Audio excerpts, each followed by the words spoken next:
देखिए अब हम वो ग्राफ देख रहे हैं जिसमें हम लोग को इनफाइनाइटली मेनी सोल्यूशन मिलता है। माने पहला ग्राफ हम लोगों ने क्या देखा था, जब दोनों ग्राफ इंटरसेक्ट किया था, मतलब ओनली वन सॉल्यूशन। दूसरा ग्राफ देखिए ऐसा जिसमें ग्राफ पैरेलल आ गया था, और जब ग्राफ पैरेलल आ जाता है तो कहीं इंटरसेक्शन नहीं होता है, तो नो सॉल्यूशन। और हम अब हेडिंग डाले हुए हैं कि graphs of equations having infinitely many solution, मतलब ऐसे ग्राफ जिनके इनफाइनाइट सॉल्यूशन होंगे। तो क्या अगर हम आपसे पूछेंगे कि इसका ग्राफ कैसा आएगा, तो आप क्या बताओगे?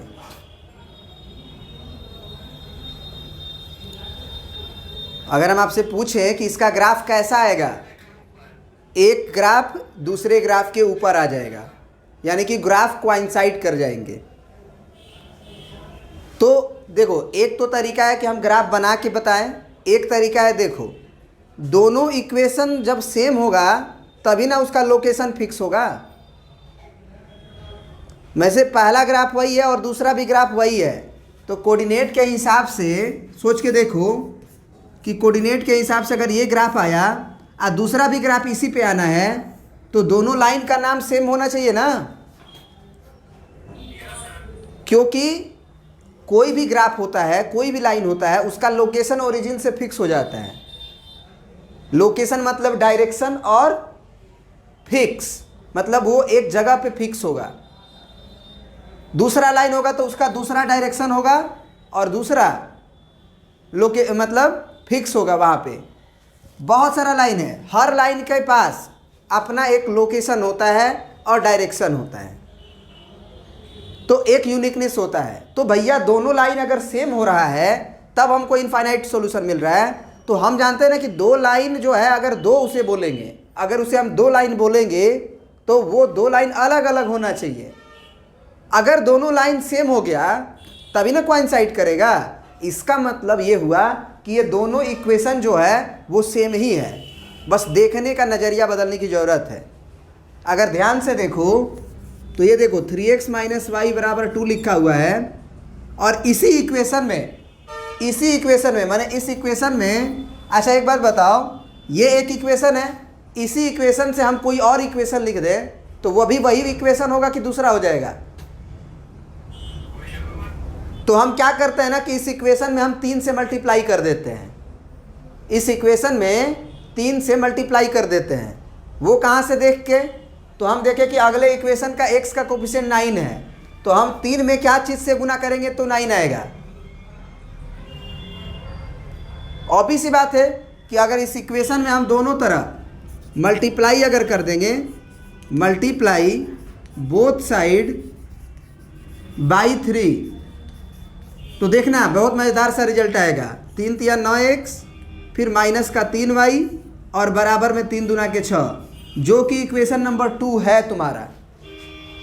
ये जो इक्वेशन नंबर 2 है 9x - 3y = 6, वही ना है। तो यहाँ से एक बहुत ही मैजिक वाला चीज़ सीखे कि अगर लाइन कोइंसाइड किया तो वो दोनों इक्वेशन सेम ही होगा, बस एक रूप में वो दूसरा रूप दिखाई दे रहा होगा, मतलब होगा वही, बस वो कपड़ा बदल लिया होगा।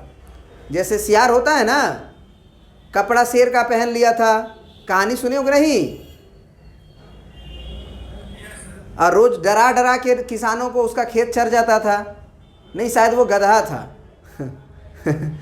और बेचारा एक दिन उसको चिल्लाने का मन किया, पेट भर गया था, तो अब चिल्लाने का मन किया तो बस चिल्लाया, तो वो तो आवाज़ शेर का थोड़ी निकलेगा, अब गधा का निकल गया। किसान पकड़ लिया कि सब तो गधा था ये सब, है ना। तो वही कहानी है कि इसका कपड़ा बदल लिया गया है। इसमें 2 से मल्टीप्लाई करने से वही इक्वेशन आ जाएगा, मतलब both equation will be same. तो सेम अगर इक्वेशन ही है तो उसका सारे पॉइंट्स तो मिलेंगे ही, मतलब दोनों इक्वेशन सेम होगा ही। तो कभी भी अगर तुमको ये समझ में आए कि कोई फिक्स नंबर से मल्टीप्लाई करने से या कोई फिक्स नंबर से डिवाइड करने से फिर से मेरा वो इक्वेशन आ गया, तो उस केस में दोनों इक्वेशन सेम रहता है, और दोनों इक्वेशन जब सेम रहता है तो उस केस में हमको इनफाइनाइटली मेनी सॉल्यूशन मिलता है। अब दूसरे इक्वेशन से भी हम पहले इक्वेशन पे आ सकते थे। कैसे? तो अगर हम बोलें कि दूसरा इक्वेशन जो तुम है लिखे हुए हो 9x - 3y = 6, इसमें तुम दोनों तरफ 3 से डिवाइड कर दो, दोनों तरफ। इक्वेशन का रूल तो यही ना है कि जो भी काम करेंगे हम दोनों तरफ करेंगे। तो दोनों तरफ हम 3 से अगर डिवाइड करेंगे तो ये 3 से डिवाइड होगा तो कितना हो जाएगा, 3 तिया 9x, ये 3 से डिवाइड होगा तो 3 एकम 3y, ये 3 दूना के 6। तो इस इक्वेशन से भी हम ये इक्वेशन ला सकते हैं। क्यों ला सकते हैं? क्योंकि बोथ विल बी सेम। तो ये आपको एक हिंट दे दिए इनफाइनाइटली मेनी सॉल्यूशन होने के लिए कि दोनों इक्वेशन जब सेम रहता है तो दोनों लाइन एक दूसरे के ऊपर आएगा, क्योंकि वो दोनों एक ही था, और जब दोनों एक ही था तो इनफाइनाइटली मेनी सॉल्यूशन मिलेगा। कोई दिक्कत? अब हम आते हैं इसके ग्राफ पे कि इसका ग्राफ कैसे बनेगा। तो चलिए स्टार्ट करते हैं हम लोग अब इनफाइनाइटली मेनी सॉल्यूशन का ग्राफ। ठीक है ना? चलिए, तो अब क्या करेंगे, सबसे पहले बॉक्स बनाएंगे। एक बॉक्स में पहला का नाम तो ये हो गया 3x माइनस वाई बराबर 2। फिर कितना लाइन खींचेंगे, 3, यहाँ x, यहाँ y, यहाँ x कॉमा y। फिर यहाँ पे दूसरा बॉक्स, पहले में नाम लाइन का तो नाम हो गया 9x minus 3y is equal to 6। ये सब चीज़ें सीखो कि बॉक्स बनाया जाता है, उसमें उसका नाम लिखा जाता है। ये एक लाइन, 2 लाइन, 3 लाइन खींचते हैं, यहाँ x, फिर यहाँ y, और फिर यहाँ x कॉमा y। अब चलिए, अब यहाँ पे बड़ी आसान है। अगर हम पहले इक्वेशन से पॉइंट्स लिखना चाहें तो हम क्या करेंगे, सबसे पहले x का वैल्यू या y का value in the terms of x या in the terms of y निकालेंगे। तुम हमें बताओ कि यहाँ पे y का वैल्यू निकालना आसान है कि x का? y का। y जब निकलेगा तो डिवाइड नहीं करना पड़ेगा, जबकि x निकालोगे तो x निकालते समय दिक्कत क्या होगा कि y को उधर भेजोगे तो 2 + y होगा, तो इस समय तुमको 3 से डिवाइड करना पड़ेगा। अब जब 3 से डिवाइड करने पड़ेगा तो वो दिक्कत वाला पॉइंट होगा। लेकिन अगर तुम y का ही वैल्यू निकाल लो, जैसे माइनस वाई बराबर 3x को उधर भेज दिए तो 2 - 3x हुआ। अब दोनों तरफ -1 से गुना कर देंगे तो ये माइनस गायब हो जाएगा। इधर माइनस से गुना करेंगे तो 3x प्लस में आ जाएगा और 2 माइनस में आ जाएगा। सही है? यानी कि y का वैल्यू जो है तुम्हारा क्या आ जाएगा, 3x - 2। अब ये y का वैल्यू प्यारा सा है, इसमें हर x इंटीग्रल है, हर y इंटीग्रल है। तो x का वैल्यू मान लो हम 1 डालते हैं तो y का वैल्यू हमको तुरंत क्या मिलेगा, 1 डाल के देखो x का वैल्यू। तो x का वैल्यू अगर 1 डालोगे तो y का वैल्यू होगा 3 एकम 3 अब -2, तो यानी 1 आएगा। तो y में बॉक्स में 1 भरेंगे। फिर x का वैल्यू हम 2 रखेंगे, फटाफट आप रख सकते हो। तो x का वैल्यू 2 रखेंगे तो y का वैल्यू हमें क्या मिलेगा, 3 × 2 -2, यानी 3 दूना के 6 - 2 यानी कितना, 4। तो x में 2 तो y में 4। फिर एक और वैल्यू लिख लो, एक और वैल्यू निकाल लो। x का वैल्यू मान लो हम 3 रख देते हैं तो y का वैल्यू हमको क्या मिलेगा, तो 3 × 3 - 2 यानी कि 3 तिया 9 -2। अच्छा, ये बहुत बड़ा हो गया, 7 बहुत ज़्यादा हो गया। हम आपको बताए थे कि ग्राफ बनाते समय किन किन बातों का ध्यान रखना पड़ता है, नहीं तो फिर ग्राफ पेपर ही कम पड़ जाएगा, पॉइंट्स बाहर निकल जाएंगे। तो 7 आ गया तो हम माइनस में कुछ रख के देख लेंगे। x का वैल्यू मान लो हम -1 रख देते हैं तो -1 रखेंगे तो हमको क्या मिलेगा, 3 × -1 -2 यानी कि -3 -2, यानी y का वैल्यू मिल जाएगा -5। ये सही है। तो x का वैल्यू -1 और y का वैल्यू -5। अब सुनो बात, अगर चालाक विद्यार्थी होगा, क्लेवर होगा, उसके पास दिमाग होगा, तो वो कहेगा कि हम तो पहले ही से जानते हैं कि दोनों लाइनवा सेम था, क्योंकि इसमें एक फिक्स नंबर से गुना करने से ये मिला था। तो जितना भी इसका पॉइंट है ना, वो अगला वाले को सेटिस्फाइड करेगा। तो वही वाला पॉइंट वो लिख देगा, बनाएगा नहीं। ठीक है ना? लेकिन तुम पहली बार बना रहे हो तो तुम लिख लो। चलो, अब पहला इक्वेशन को तो हमने सॉल्व करके निकाला था, तो y बराबर आया था हमारा 3x माइनस 2। अब दूसरे इक्वेशन को सॉल्व करते हैं, यानी कि 9x माइनस 3y बराबर 6 को सॉल्व करते हैं। इसमें y का वैल्यू निकालना आसान है कि x का? y का, क्योंकि y में निकालेंगे तो हमको कम चीज़ से डिवाइड करना पड़ेगा, 3 से ही, जबकि x का वैल्यू को अकेला करेंगे तो 9 से डिवाइड करना पड़ेगा। तो हम y का वैल्यू निकालेंगे, तो हम क्या करते हैं, 3y को उधर भेज देते हैं, प्लस 3y हो जाएगा, 6 को इधर लेके आ जाते हैं तो 9 माइनस 6 हो जाएगा। अब 3 को इधर भेज देते हैं तो 9x माइनस 6 डिवाइडेड बाई 3 बराबर y। तो y बराबर आ गया हमारा 9x माइनस 6 डिवाइडेड बाई 3।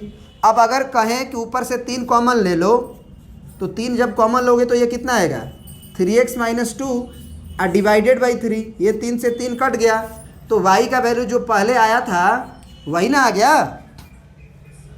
तो अगर वही पॉइंट आ गया तो निश्चित रूप से जो x हम डालेंगे इसमें फिर से वही y देगा। जब फिर से वही y देगा तो क्यों नहीं हम इसमें भी हम वही वाला पॉइंट भर दे सारा। ग्राफ हमारा जल्दी बनेगा ना, समय कम लगेगा। अब क्या करेंगे कि इसमें हम अलग अलग पॉइंट डालें। तो हम तो जानते हैं ना कि एक लाइन पे इनफाइनाइट पॉइंट लाई करता है, तो अलग अलग पॉइंट भी लोगे तो उस पर भी वो क्या होगा कि अगले पे वो आएगा ही आएगा, भले वो अगला हम डाले नहीं थे। तो अलग अलग लेने की ज़रूरत नहीं है, कोई दिक्कत? बात समझ गए ना? अगर वही वाला इक्वेशन आ चुका है तो जो x डालोगे वही वाला y देगा, क्योंकि वही इक्वेशन है। तो इसीलिए अब हम लोग डायरेक्ट लाइन को ड्रॉ करेंगे।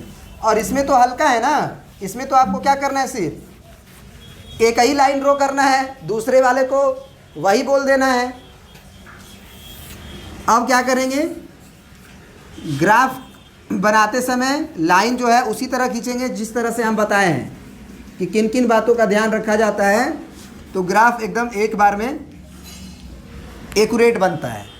अब x बराबर 1 लाइन, y बराबर 1 लाइन, तो तुम पहले ग्राफ पेपर में मोटी मोटी जो लाइन है उस पर 1 2 3 4 5 6 कर लो, 1 2 3 4 5 6 कर लो, 1 2 3 4 5 6 कर लो, 1 2 3 4 5 6 कर लो। अब ऊपर लिखोगे तो प्लस में लिखोगे, राइट लिखोगे तो प्लस में लिखोगे, लेफ्ट लिखोगे तो माइनस में लिखोगे, राइट में लिखोगे तो नीचे लिखोगे तो माइनस में लिखोगे। ठीक है, बढ़िया है।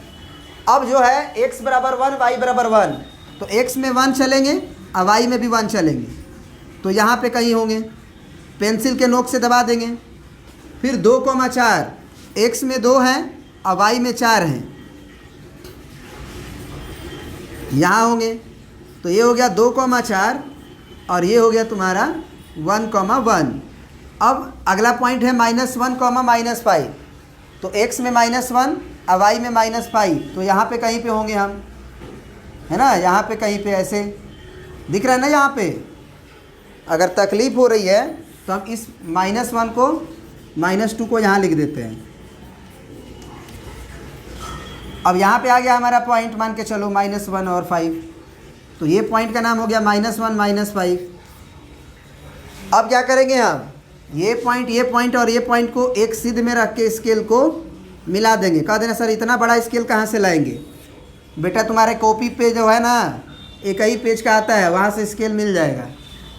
ये ग्राफ पेपर है, इस पे स्केल थोड़ी मिल पाएगा, इसमें बड़ी स्केल की ज़रूरत है। अब ये लाइन बन गया, तो लाइन बनने के बाद रुकेंगे नहीं। लाइन बनने के बाद हम एक बात बताए थे आपको कि लाइन के ऊपर दोनों लाइन का नाम लिखोगे, दोनों लाइन का नाम लिखोगे। अब हमारे पास जगह नहीं है तो हम मिटा देंगे। अब ये ग्राफ जो है इसके ऊपर भी हम लिखेंगे क्या, 3x माइनस वाई बराबर 2, इसी के ऊपर लिखेंगे 9x माइनस 3y बराबर 6। कोई दिक्कत? एक ही लाइन बनाएंगे, क्योंकि दूसरा लाइन भी बनाएंगे तो उसी पॉइंट को मिलाना पड़ेगा। तो उसी पॉइंट को मिलाओगे अगर, तो बात तो वही ना हुआ, बस ग्राफ ड्रॉ हो गया। और लिख देंगे कि both graph are coincide, both graph are coincide, this imply infinite number of solution. ठीक है ना, प्रिंट कर लीजिए।